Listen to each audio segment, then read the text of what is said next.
We want to taste this guy right here. Oh, okay. Sure. So 08 Suacci Carciere Heintz. Yeah, one of the, as John said, you know, it's really great for tested by the really high-end wineries that you know, take fruit out of this particular vineyard. And when John and I met with Charlie to get fruit out of the vineyard, we really didn't know at that point what we were getting. I mean, we knew we were getting Chardonnay grapes, but we had no idea of the stature of the vineyard in the wine world. And it was, you know, shortly after, within a few months, we began to, people say, oh yeah, Heintz, I know that. And so, of course, Ryan knew, but John and I were still novices, and we still are to a great extent. But anyhow, we definitely wanted to stay away from the, you know, the big, buttery, fruity, oaky kind of thing. And I think you can see that when you drink it, that it's, you know, really nice in the beginning, and it's got a smooth finish, but it doesn't kind of overpower you or food that you're eating or anything like that. So That's a pretty unique nose. Is there anything on the nose that jumps out for you guys who have worked with this cellar that kind of define the cellar, define the vineyard as far as like the nose is concerned, or even the palate as we kind of sniff this and taste this? I mean, because it has a pretty distinct nose, and I'm just wondering if that's coming from Ryan's style of making wine, or if a lot of that is the vineyard itself.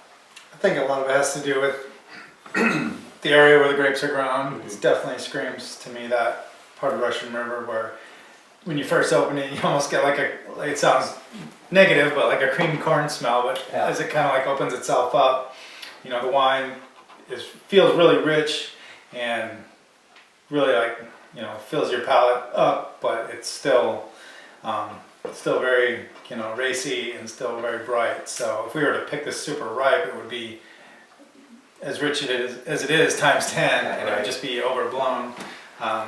I just like kind of like the smell like whetstones and some of that like lemon kind of flavors, and then just kind of that interlaced with sort of like stone fruit characters. You know, you get a little apricot sort of thing. What do you like to pick at from this vineyard, bricks wise?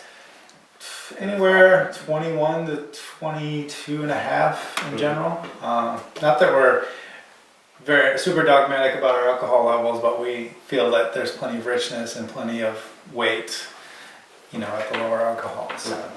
And that way we tend to have really good natural acidity. So that means the less I have to do in the winery. We don't make any adjustments with adding acid or anything like that. You know, this wine very straightforward. So.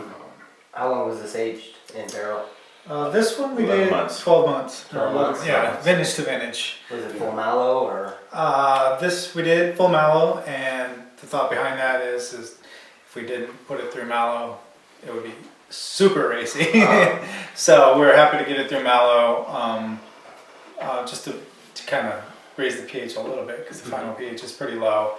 Still got tons of acid. I mean, that's the goal in the end. But the thought is we were hoping to do it unfiltered if possible. In the end, we did filter it, but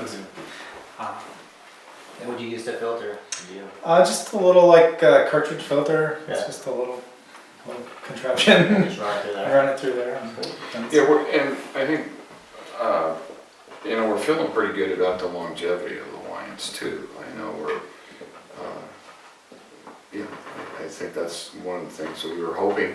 Obviously, when we started, people would say, well, how long will this last? Well, you know, like we're 1 or 2 years into it, we had no idea. But, you know, we've recently, we've had, I don't know, a couple months ago, I opened up an 06, and it's still a very nice Chardonnay.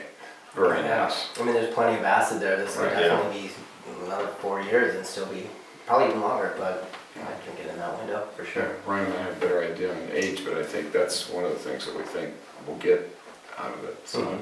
The Heintz Vineyards bottlings have proven to age really nicely. Yes. Not only from Suacci Carciere, but also from some of the other producers. We've had some older vintages.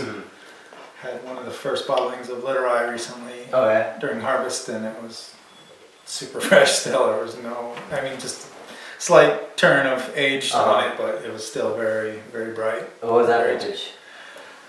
I don't remember off the top of my I, head. I think it was a 2000, I believe. 2000. Mm. Cool. Boy, that's 12 years. Mhm.